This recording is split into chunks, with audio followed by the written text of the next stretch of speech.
কোরবানের গুরুত্ব এবং তাৎপর্য নিয়ে আজকে আমরা কথা শুনব।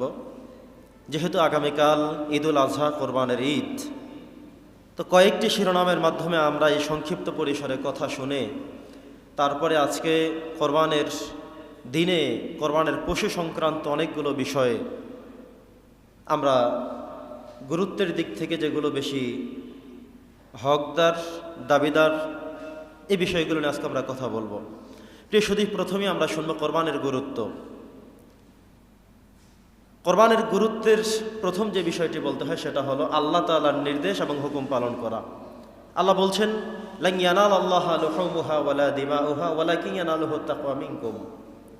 নবী করিম সাল্লাল্লাহু আলাইহি সাল্লাম বলেছেন, মান কানা লাহু সাআতুন ফালাম ইউযাহি ফালা ইয়াকরুবান্না মুসাল্লানা।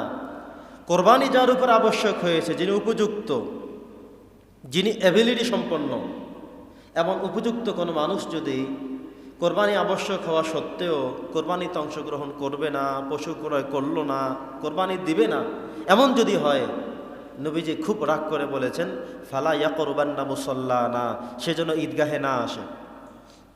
কথা বোঝেন নাই?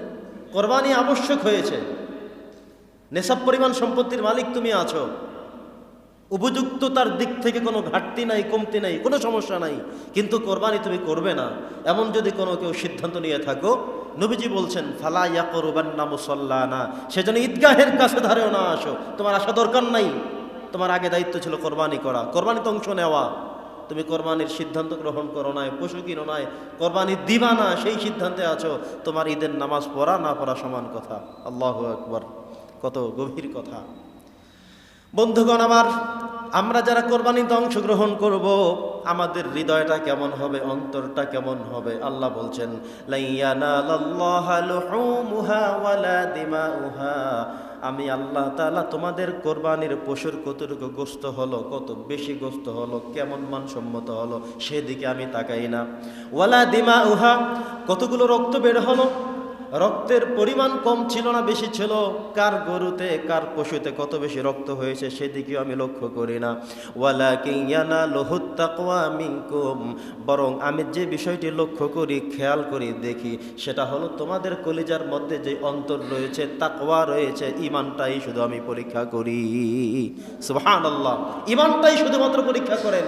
আপনার ঈমানের অবস্থাটা কি, ঈমানের হালতটা কি, এটাই শুধু আল্লাহ পরীক্ষা করেন। তাহলে কোরবানের গুরুত্বের প্রথম কথা হলো আল্লাহর নির্দেশ পালন করা।